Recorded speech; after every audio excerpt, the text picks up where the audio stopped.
रुक, रुक, कौन है तू? कौन है? तुझे बचाने नहीं दूंगा मैं। रुक। सासू माँ!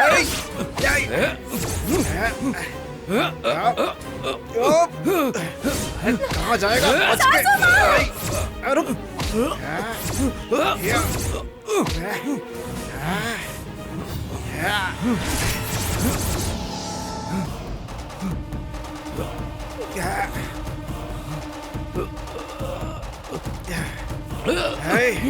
मनोहर भैया!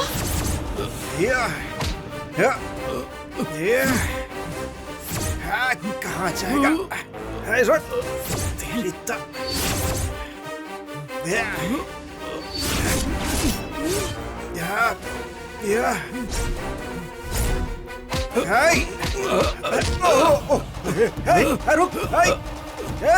रुक। सौम्या, सौम्या क्या हुआ बेटी? क्या हुआ? हाँ? माँ घर के अंदर चोर आया था, अपना मुंह ढक कर आया था वो। उसका मास्क मैंने निकाला लेकिन उसे ठीक से पहचान नहीं पाया मैं। इतने में वो भाग गया। माँ, चोर आया था और वो भी मास्क पहनकर। लेकिन चोर हमारे घर में क्यों आया था बेटा? माँ, एक चोर मेरे कमरे में घुस आया था, लेकिन वो सिर्फ ताबीज को काटने की ही कोशिश कर रहा था।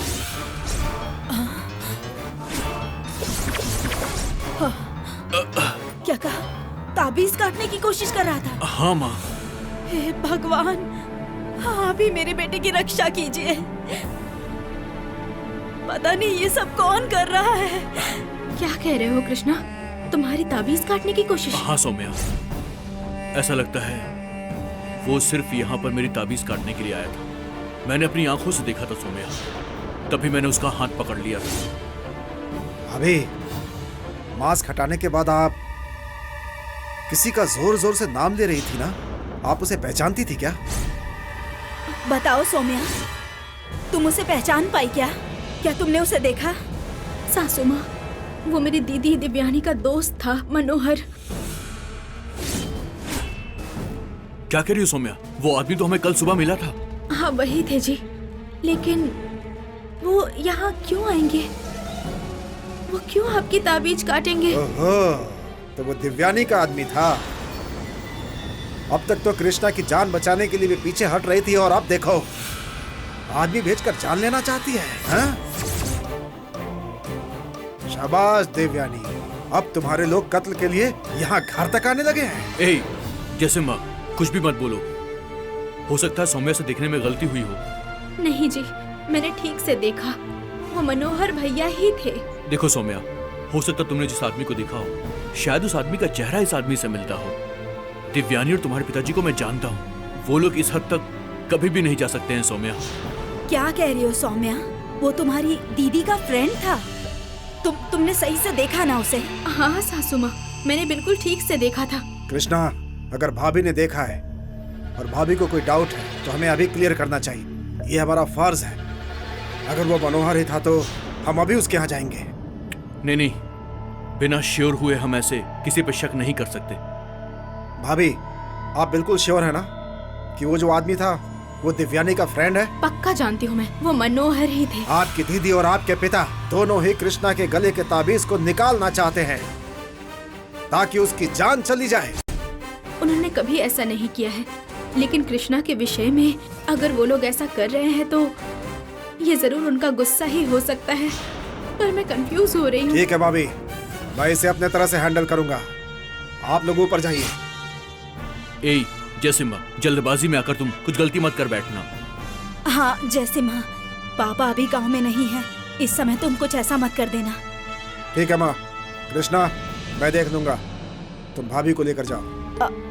कृष्णा, सौम्या को लेकर तुम ऊपर जाओ। जाओ सौम्या। सौम्या, जाओ बेटी, चलो ऊपर। जा।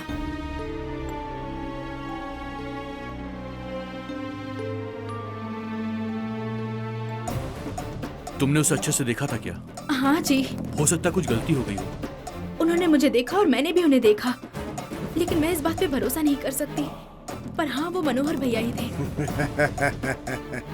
ऐसे ही एक एक जहर का बीज बोकर उसमें पानी डालकर सींचना होगा, तभी वो जहरीला पेड़ बनेगा।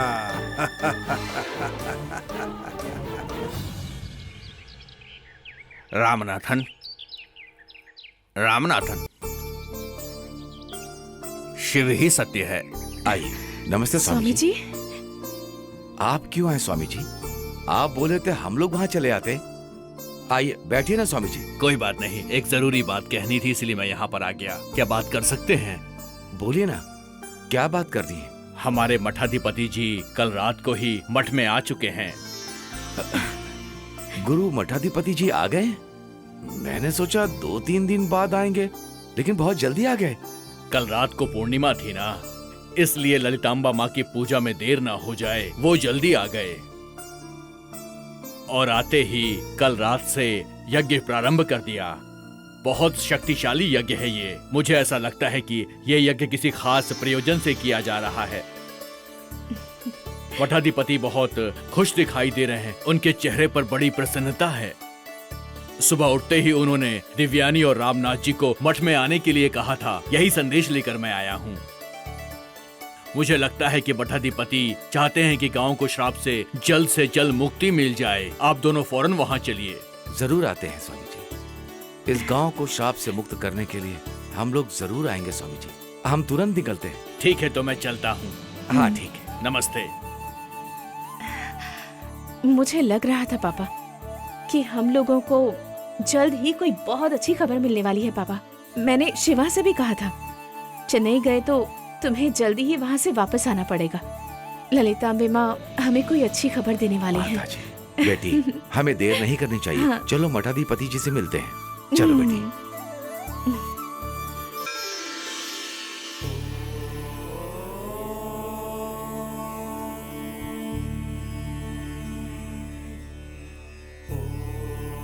स्वामी, नमस्ते नमस्ते स्वामी जी। चामुंडी देवी को यहाँ प्रतिष्ठित करके मुझे यहाँ आने के लिए प्रतिबद्ध कर दिया बेटी। चामुंडी का आशीर्वाद हमेशा तुम्हारे साथ रहेगा। तुम्हारे अंदर एक अद्भुत शक्ति है जो बार बार अपनी ताकत दिखाती रहती है बेटी। पहली मूर्ति चामुंडी तुम्हारे पास आई है ना, ये सब कुछ उसी शक्ति की वजह से हुआ है बेटी। चामुंडी वीरता की अधिपत्य है। अगर वो आकर के मिली हैं, तो बाकी जो 6 मूर्तियां हैं वो भी बहुत जल्द प्राप्त हो जाएंगी। बिल्कुल चिंता मत करो बेटी। हमने यज्ञ की शुरुआत की है, समस्त विघ्न हट जाएंगे। ललिता अंबिका माता हमारा विश्वास नहीं तोड़ेंगी। ललितांबे माँ के पास से अगली मूर्ति का कोई संदेश मिला है क्या स्वामी जी? सिर्फ एक ही मूर्ति का संदेश नहीं मिला है दिव्यानी, 6 की 6 मूर्तियों के बारे में ललिता अंबिका ने हमें बताया है।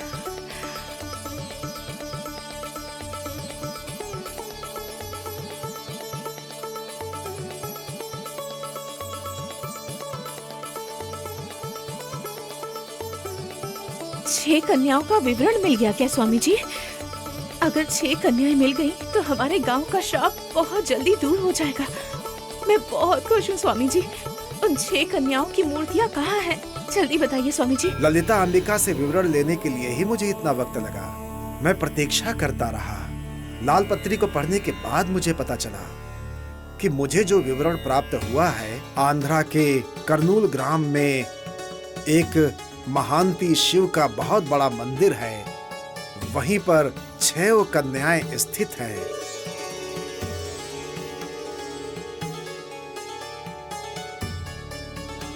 उस शिव के मंदिर के पास ही तुम्हें वो वर्णी साधु भी मिलेंगे जिन्होंने तुम्हें चामुंडी को सौंपा था। उन लोगों ने ही सालों से उन मूर्तियों की सुरक्षा की है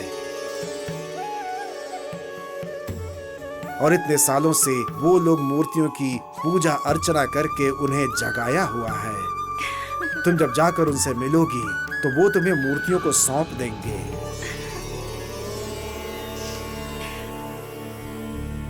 वो साधु दिव्यानी के बारे में जानते हैं और वो सालों से इसकी प्रतीक्षा भी कर रहे हैं। अब दिव्यानी को अविलंब ही इस यात्रा के लिए प्रस्थान करना चाहिए। स्वामी जी, हम जल्दी ही जाएंगे तो ठीक होगा। आप बताइए कि कब निकलना है, सही समय बताइए स्वामी जी। शुक्रवार को जा सकती हो बेटी। देवी चामुंडी का आशीर्वाद लेकर तुम प्रस्थान कर सकती हो। चामुंडी देवी तुम्हारी सुरक्षा करेंगी और तुम्हें उन मूर्तियों को पाने में तुम्हारी सहायता करेंगी। ठीक है, ऐसा ही करते हैं स्वामी जी। बिल्कुल बेटी। आज्ञा दीजिए स्वामी जी।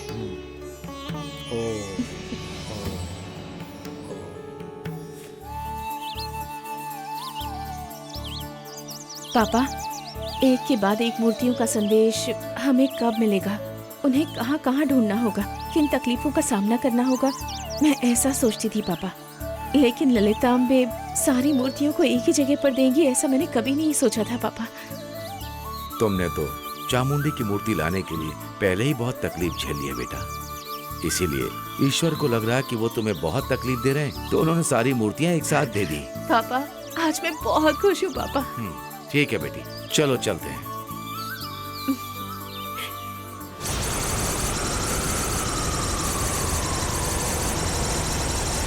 दिव्यानी, क्या मूर्तियां कहाँ पर है? ये बात मठाधिपति ने बता दिया क्या? एक ही जगह से 6 मूर्तियों को ले आकर इस गंगा माँ के श्राप से मुक्ति पाने के सपने देख रही हो क्या? इस गंगा माँ के श्राप से इतनी जल्दी मुक्ति नहीं मिलेगी। तुम्हें क्या लगता है तुम गंगा माँ को हरा दोगी? हाँ, चामुंडी की मूर्ति ले आई हो तो क्या बहुत हिम्मत आ गई है तुम में? तो आगे भी खतरे का सामना करके मूर्तियां लाने की हिम्मत है क्या? हिम्मत है तो दिखाओ। अब से तुम गंगा माँ का भयानक अवतार देखने वाली हो। तुम कुंवारी हो, इसलिए कन्या शक्ति की वजह से तुम उन मूर्तियों को आसानी से ढूंढ पा रही हो, समझी? उस कन्या के रूप को ही मैं हमेशा के लिए खत्म कर दूंगी। उसके बाद तेरी शक्ति कम हो जाएगी। तुम्हारी शादी उस शिवा से करवाकर तुम्हारे कुंवारेपन को भंग कर दूंगी और उस शिवा को भी 48 दिनों के अंदर मार डालूंगी। अगर ऐसा नहीं किया तो मैं गंगा माँ ही नहीं, ये सौगंध है दिव्यानी, ये सौगंध है, ये सौगंध है।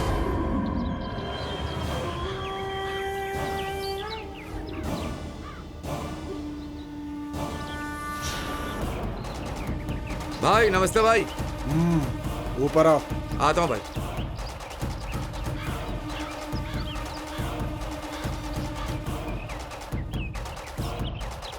आओ मनोहर, क्या हाल है? राजकुमार ज्यादा तो नहीं लग गई? आपने जो मारा उससे दर्द नहीं हुआ भाई, लेकिन तुम्हारे भाई कृष्णा ने जो मारा उससे मुझे बहुत दर्द हुआ। पूरा शरीर पूरी तरह से दर्द कर रहा है। वैसे कमाना आसान है क्या?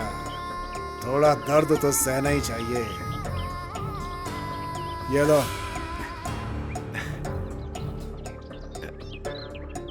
ऐसी कोई बात नहीं है भाई, वो दर्द तो मैं झेल लूंगा, लेकिन वो बेचारी सौम्या तो मुझे देखने के बाद हैरान ही हो गई। मैं तो जहाँ तक जानता हूँ उसे बहुत तकलीफ हुई होगी।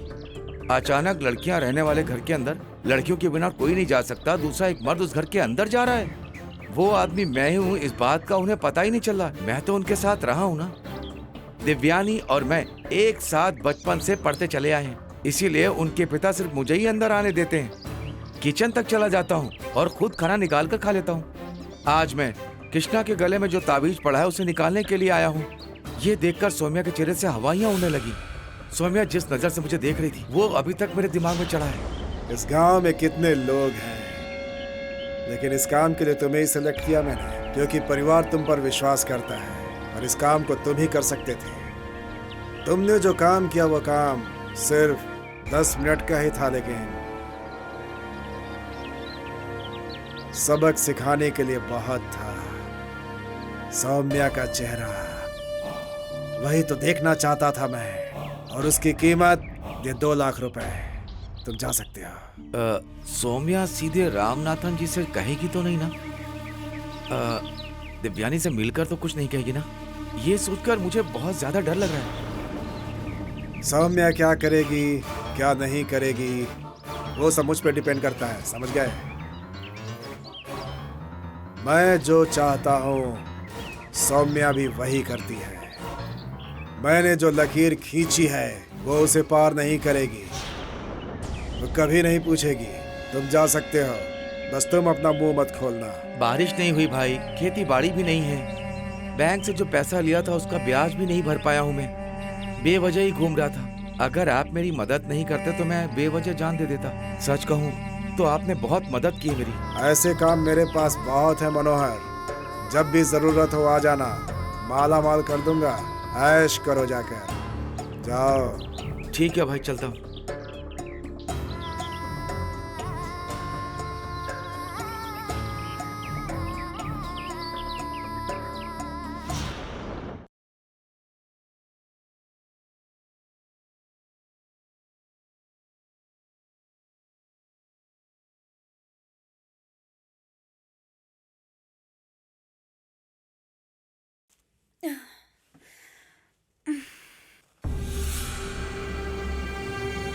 बुआ कहाँ गई? कहाँ चली गई? बुआ, बुआ, बुआ,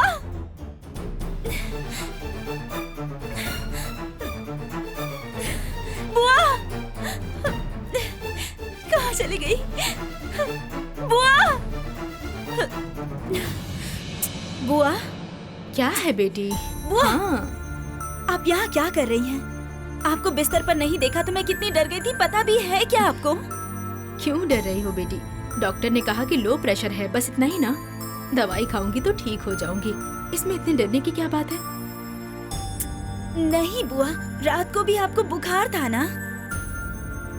बुखार खत्म हो गया, अभी बस थकावट लग रही है। चाय पीऊंगी तो ठीक हो जाऊंगी। घबराहट जैसा होगा तो चाय बनाने की क्या जरूरत है? चलिए आप चुपचाप से जाकर बैठिए। अब से जो भी काम होगा मैं करूंगी, आप सिर्फ बोलेंगी। सारा काम धाम मैं देख लूंगी। गौरी बेटा, मुझे कुछ नहीं हुआ है। आप चलिए ना बुआ, चलिए, मैं बोल रही हूँ ना, चलिए आइए। अरे आइए ना रुको बेटी, अरे आइए। गौरी, मैं आइए क्या बुआ, कह रही हूँ? मैंने सुनो कहा ना। बेटा, कुछ नहीं हुआ। चलिए आइए, बैठिए बैठिए, मैं आपके लिए चाय लेकर आती हूँ। गौरी,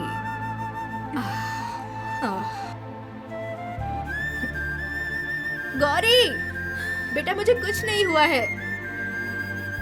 बस उस समय थोड़ा सा सर चकरा रहा था।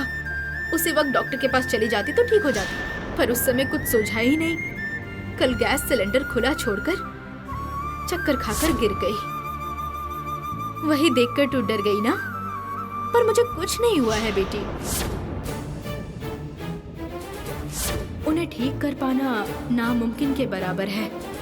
वो किसी भी समय मर सकती हैं।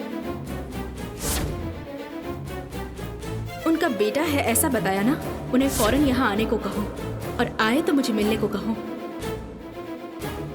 उन्हें जितने दिनों तक खुश रख सकती हो उतना खुश रखो, वही अच्छा होगा। अरे रे, इन्हें तुरंत ही आने के लिए कहना होगा। बुआ के पास उनका नंबर है ना, लेकिन मैं कैसे मांगू? ठीक है, लेकिन मांगना तो पड़ेगा ही, मांग लेती हूँ।